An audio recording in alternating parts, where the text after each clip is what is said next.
मैं डॉक्टर महेंद्र कुमार सारवा, सहायक प्राध्यापक इतिहास, शासकीय दूधाधारी बजरंग महिला महाविद्यालय रायपुर।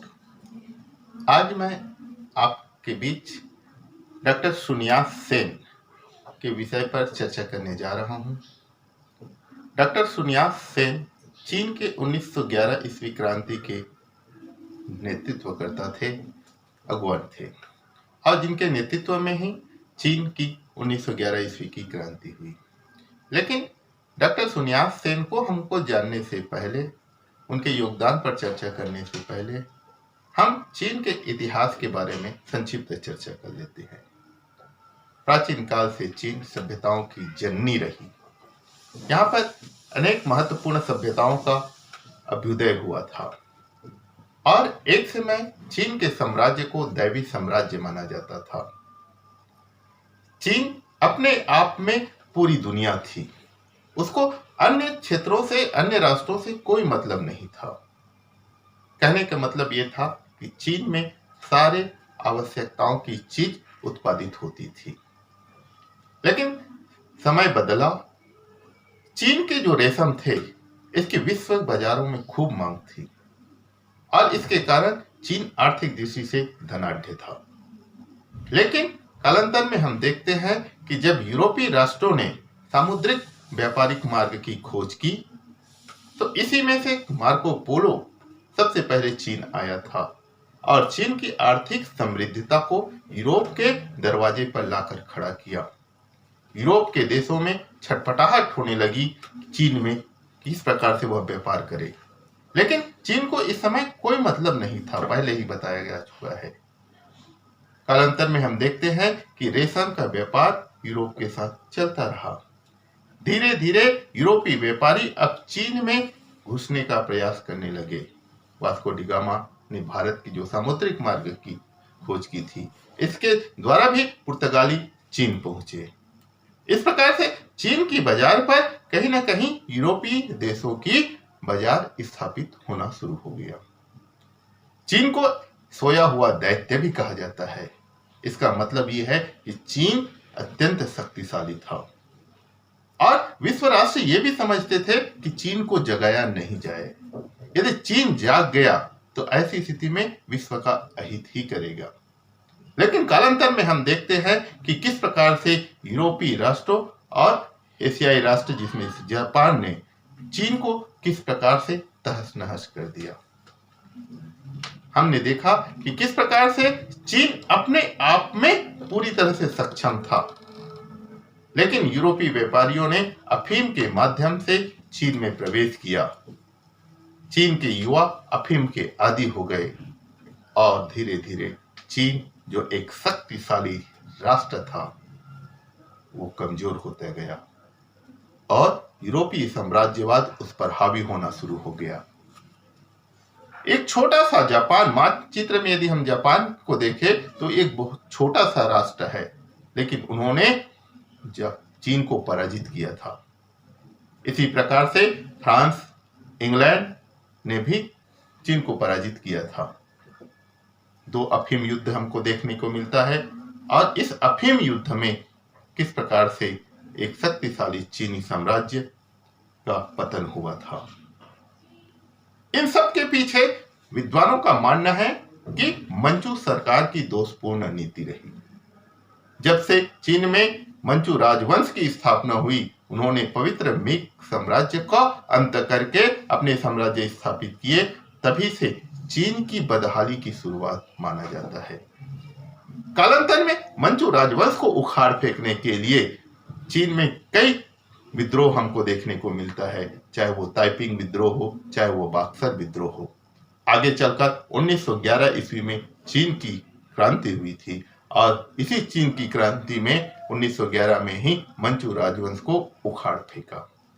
चीन की राजक्रांति जो 1911 ईस्वी में हुई, इसमें महत्वपूर्ण भूमिका डॉक्टर सुन्यास सेन का रहा। इसीलिए आज हम डॉक्टर सुन्यास सेन के जीवन और उसकी उपलब्धियों पर चर्चा करेंगे। डॉक्टर सुन्यास सेन का जन्म 1866 ईस्वी में मकाओ में एक निर्धन परिवार में हुआ था। उन्होंने प्रारंभिक शिक्षा चीन में ही ग्रहण की, लेकिन कालांतर में वे पाश्चात्य शिक्षा के प्रति उनकी रुचि थी और पाश्चात्य शिक्षा ग्रहण किया। उन्होंने ईसाई धर्म का भी ज्ञान लिया। 18 वर्ष की आयु में ही डॉक्टर सन्यास सेन का विवाह हो गया। 1887 ईस्वी में डॉक्टर सन्यास सेन मेडिकल की पढ़ाई किया और 5 वर्ष के बाद वह मेडिकल की डिग्री ले लिया। इस प्रकार से डॉक्टर सन्यास सेन का प्रारंभिक जीवन रहा। लेकिन हम देखते हैं इसी समय 1884 और 85 ईस्वी में मंचू शासन की कायरता व भीरुता से चीन को फ्रांस से अपमानित होना पड़ा था। इस घटना से डॉक्टर सन्यास सेन को गहरा आघात लगा था और उन्होंने अपने मेडिकल के 3 अन्य छात्रों के साथ मंचू शासन को हटाने के लिए योजना बनाना शुरू कर दिया, विचार विमर्श करना शुरू कर दिया। इस प्रकार वो मेडिकल शिक्षा ग्रहण करने के बाद मेडिकल सेवा के स्थान पर राजनीति में प्रवेश किया। डॉक्टर सन्यास सेन के राजनीतिक विचार हम देखते हैं। उनके राजनीतिक विचार थी निश्चित नीति। डॉक्टर सन्यास सेन का मानना था कि प्रशासन में एक निश्चित नीति होनी चाहिए, चाहे वो धन संग्रह के क्षेत्र में हो, चाहे वह व्यक्तिगत पूंजी का विकास के क्षेत्र में हो अथवा अन्य तकनीकों के विकास में एक निश्चित नीति का पालन जरूर होना चाहिए। दूसरा उनका विचार था कृषि का आधुनिकीकरण होना चाहिए। परंपरागत साधनों से जो कृषि हो रही है उसमें उत्पादन की क्षमता घट जाती है, इसीलिए कृषि का आधुनिकीकरण बहुत ही आवश्यक है और डॉक्टर सन्यास सेन चाहते थे कि कृषि का आधुनिकीकरण हो, उसमें वैज्ञानिक उन्नति होनी चाहिए। तीसरा वे कहते थे कि शिक्षा तथा प्रशिक्षण की व्यवस्था होनी चाहिए। शिक्षा अंधकार को दूर करने का एक सशक्त माध्यम होता है और प्रशिक्षण किसी भी कार्य को निपुणता लाने के लिए होता है। इसलिए डॉक्टर सन्यास सेन कहता था कि प्रशासन में शिक्षा और प्रशिक्षण की भूमिका भी महत्वपूर्ण होनी चाहिए। वैज्ञानिक प्रणाली को, वैज्ञानिक उन्नति को प्रोत्साहन देना चाहिए। चौथा उसका विचार था व्यापारिक सुविधा। वे नियंत्रण व्यापार के पक्ष में नहीं था, बल्कि वो मुक्त व्यापार की नीति को अपनाना चाहता था। तो इस प्रकार से अपने राजनीतिक विचार को लेकर वे उन्होंने राजनीतिक संगठन बनाने की योजना बनाई। विदेश में पढ़ने वाले छात्रों को उन्होंने अपनी योजना से जोड़ने का प्रयास किया और उन्होंने एक दल का निर्माण किया जिसका नाम था सिंग चुंग हुई, जिसका अर्थ होता था चीनी पुनरुद्धार समाज।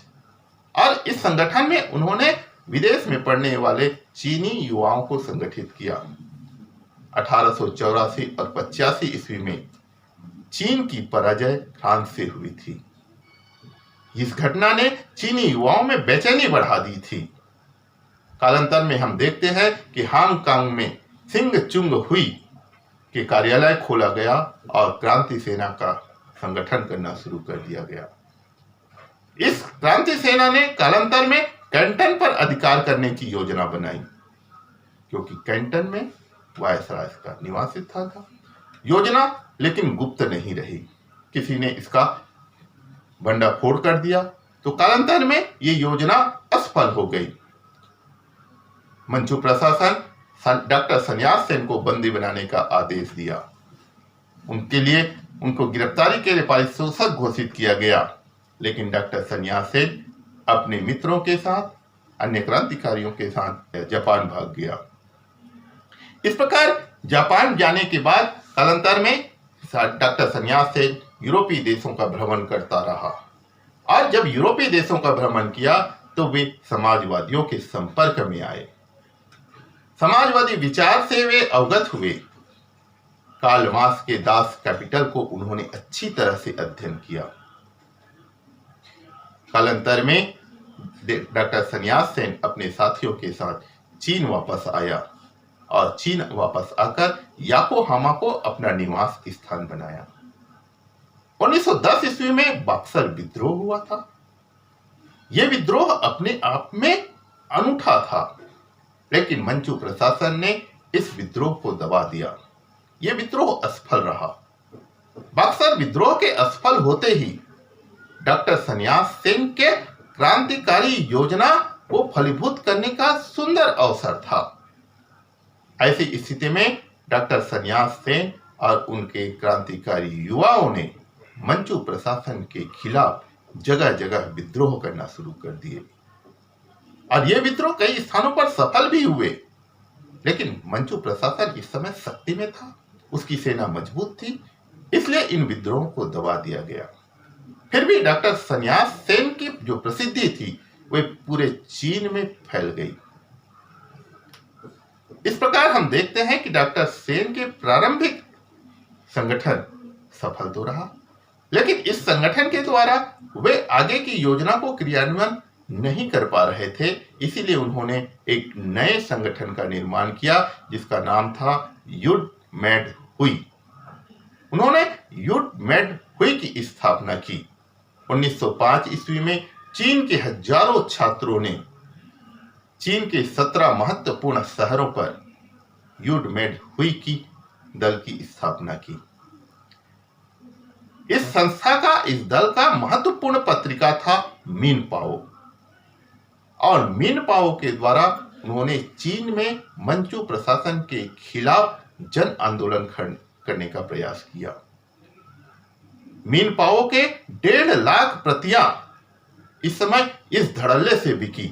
मतलब कहने का मतलब महंगे दामों में भी लोग इस पत्रिका को लेकर पढ़ना शुरू कर दी, जिसमें लिखा था कि मंचू प्रशासन ही समस्त बुराइयों का जड़ है, अतः प्रशासन को उखाड़ फेंकना ही क्रांति का प्रथम चरण है। यह क्रांतिकारियों की विचारधारा थी। इस दल का उद्देश्य था, इसके साथ ही ये दल चाहते थे कि वर्गहीन समाज की स्थापना हो। वर्गहीन समाज अर्थात समाज में सबके लिए समानता की भावना होनी चाहिए।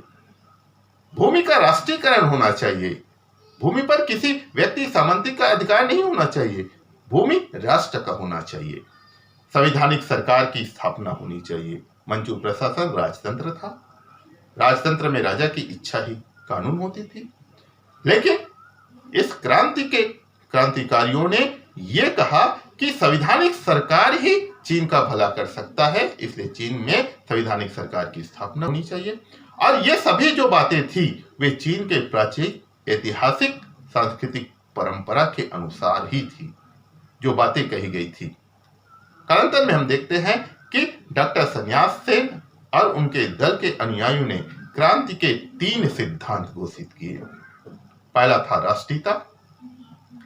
राष्ट्रीयता के द्वारा वो चीन के युवाओं को, चीन के नागरिकों को एक बनाना चाहते थे। चीन में साधारण को एक दृढ़ शिला के रूप में एकत्रित करना इस दल का प्रमुख सिद्धांत था। दूसरा था समानता। समस्त चीनी आपस में भाई भाई है। यह सिद्धांत उन्होंने किया कि समानता का अधिकार सबको मिलना चाहिए। और तीसरा है लोकतंत्र। लोकतंत्र की 3 अवस्था हमको इस दल के सिद्धांतों में देखने को मिलता है। प्रथम अवस्था 3 वर्ष के लिए लागू किया जाए। इसमें एक तंत्र राज्य का अंत होना चाहिए। भ्रष्टाचार, कठोर दंड विधान, भारी कर्ण प्रणाली का भी अंत होना चाहिए। यह प्रथम अवस्था के अंतर्गत था। इसके साथ ही स्त्रियों के पैर बांधने की जो परंपरा चीन में सदियों से चली आ रही थी, इस परंपरा का भी खात्मा होना चाहिए। दूसरा, फिर आगे हम देखते हैं कि अफीम पीने की जो प्रथा थी, युवाओं की मानसिकता को खराब कर रही थी, इस प्रथा को भी बंद होनी चाहिए थी। गुलाम रखने व देवी देवताओं में अंधविश्वास की प्रथा की समाप्ति भी प्रथम अवस्था, लोकतंत्र के प्रथम अवस्था में रखी जानी चाहिए। और इस 3 साल में सेना द्वारा ही समस्त शासन का संचालन होना चाहिए। दूसरी अवस्था, इसमें अस्थायी संविधान की व्यवस्था की जाएगी जो 6 वर्ष के लिए होगी। और अंत में जिला स्तर पर स्वायत्तता की स्थापना होगी। तीसरी अवस्था सामाजिक न्याय की होगी। जब लोकतंत्र की स्थापना हो जाएगी तो सामाजिक न्याय सबको मिलेगा। तो इस प्रकार से 3 अवस्था हमको देखने को मिलता है। इस प्रकार अपने क्रांति के सिद्धांतों को लागू करने के लिए, क्रियान्वित करने के लिए उन्होंने क्रांति आरंभ कर दी। 1905 ईस्वी में जगह जगह विद्रोह होने शुरू हो गया, लेकिन यह विद्रोह असफल रहा। 1906 ईस्वी तक युड मेड हुई की स्थिति मजबूत थी। कालांतर में हम देखते हैं कि 10,000 से अधिक और युवा इनके सदस्य बने। विदेशों में इस दल की अन्य शाखाएं खोली गई। विद्यार्थी वर्ग विशेष रूप से इस दल से जुड़ना शुरू कर दिए। जगह जगह गुप्त सभाएं होने लगी। गुप्त सभाओं के द्वारा क्रांति के विचारों का प्रचार करना शुरू कर दिया। और कालांतर में हम देखते हैं कि मंचू प्रशासन क्रांतिकारियों को दबाना शुरू किया, तो डॉक्टर सन्यास सेन पुनः जापान में जाकर शरण लिया। सन्यास सेन हनोई में 1907 ईस्वी में चीनी प्रशासन के दबाव बनाने पर जापान ने डॉक्टर सन्यास सेन को अपने देश से निष्कासित कर दिया। ऐसी स्थिति पर अब डॉक्टर सन्यास सेन जापान को छोड़कर हनोई पहुंचा और हनोई में उन्होंने फ्रांसीसियों की मदद से एक बार फिर कैंटन पर अधिकार करने का प्रयास किया, किंतु उनका यह प्रयास इस बार भी असफल रहा। आगे हम देखते हैं कि सन्यास सेन अब सिंगापुर चला गया, क्योंकि मंचू प्रशासन ने फ्रांसीसियों पर दबाव बनाया कि वो सन्यास सेन को अपने यहां शरण ना दे। और ऐसी स्थिति में डॉक्टर सन्यास सेन सिंगापुर चले गए और सिंगापुर से होते हुए, क्योंकि उनको धन इकट्ठा करना था, सिंगापुर से वो आगे बढ़कर यूरोप के अन्य देशों में चले गए और यूरोप के अन्य देशों में घूमते घूमते वे क्रांति के विचारधारा का प्रचार करने लगे। इसी समय चीन में कई असफल विद्रोह हमको देखने को मिलता है। 1908 से 1911 ईस्वी तक अनेक असफल विद्रोह हुए। इनमें से सबसे महत्वपूर्ण घटना थी 72 वीरों का बलिदान। 72 वीरों का बलिदान नामक घटना चीन के इतिहास में विशेष महत्व रखते हैं। लगभग 100 बुद्धिजीवियों क्रांतिकारियों का दल कैंटन में वायसराय के कार्यालय पर हमला बोल दिया। हजारों चीनी सैनिकों ने इनका सामना किया।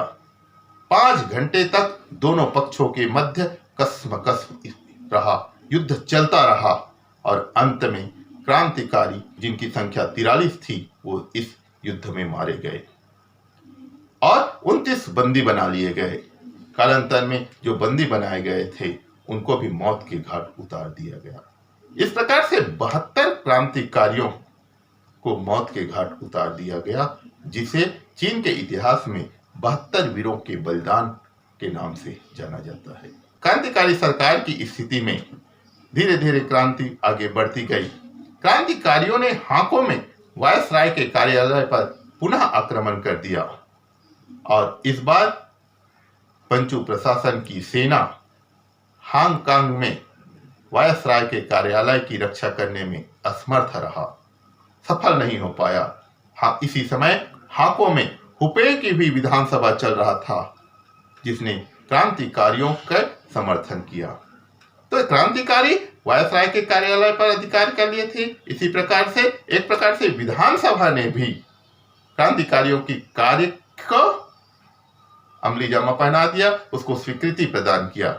इस प्रकार से 12 अक्टूबर 1911 ईस्वी को चीन में एक सामयिक सरकार की स्थापना हुई और ली अयान हुड को इसका अध्यक्ष बना दिया गया।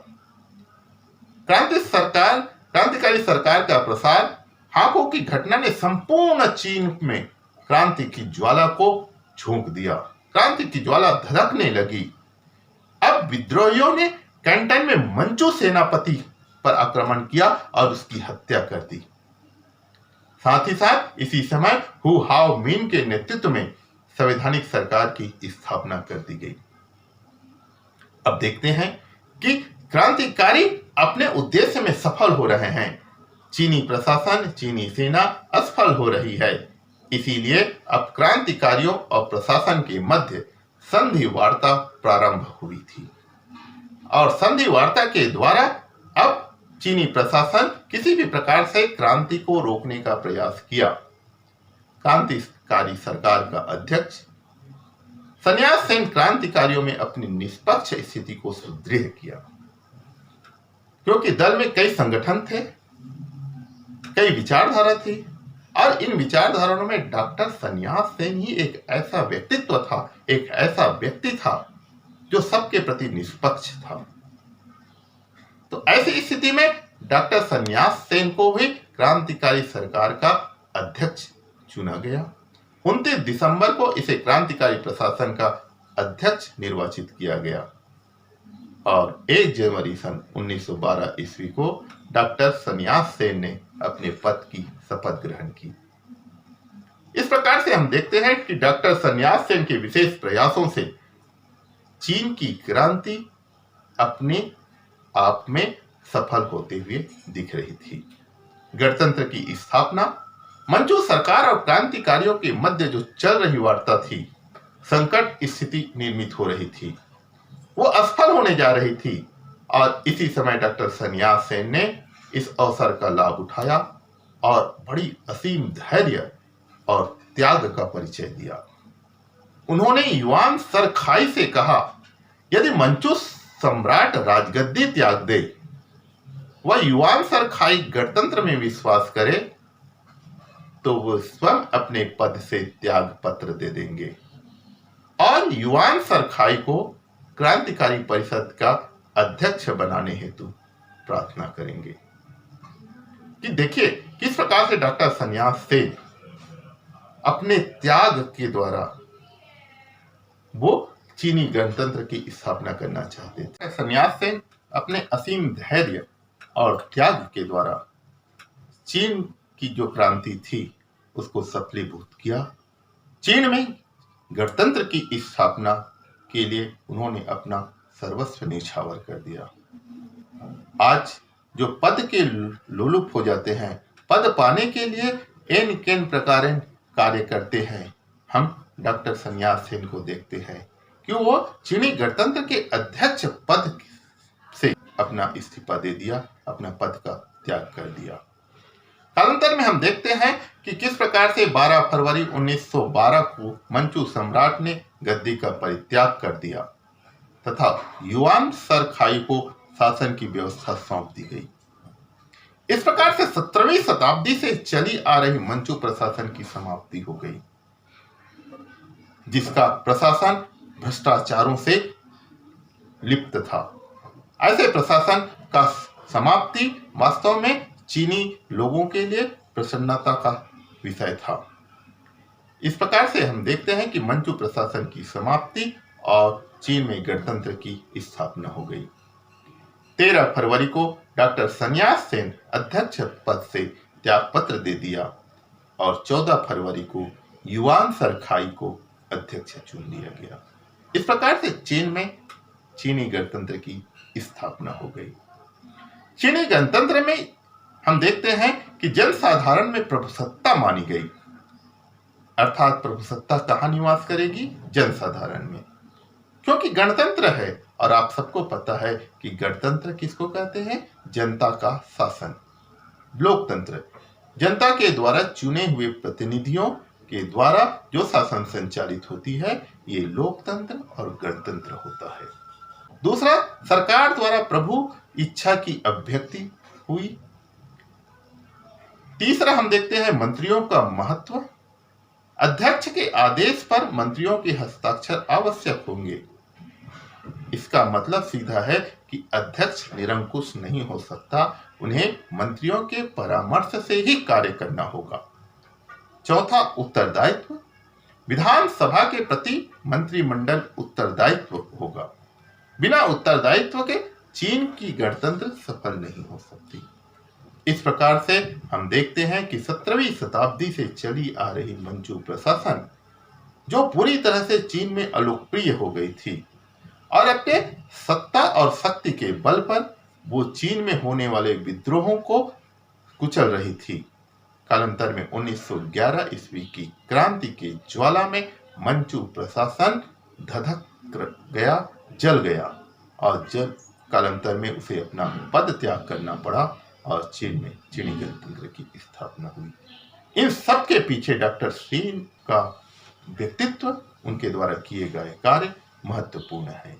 इस प्रकार से हम देखते हैं कि जिस प्रकार से दक्षिण अफ्रीका के आंदोलन में डॉक्टर नेल्सन मंडेला का योगदान माना जाता है, भारत के राष्ट्रीय आंदोलन में महात्मा गांधी के सहित अन्य नेताओं का योगदान माना जाता है, ठीक उसी प्रकार से चीन की राज्य क्रांति में जो 1911 ईस्वी में घटित हुई, इसके पीछे डॉक्टर सन्यास सेन के व्यक्तित्व को, उनके योगदान को महत्वपूर्ण माना जाता है और चीनी गणतंत्र में डॉक्टर सन्यास सेन को कभी भी भुलाया नहीं जा सकता।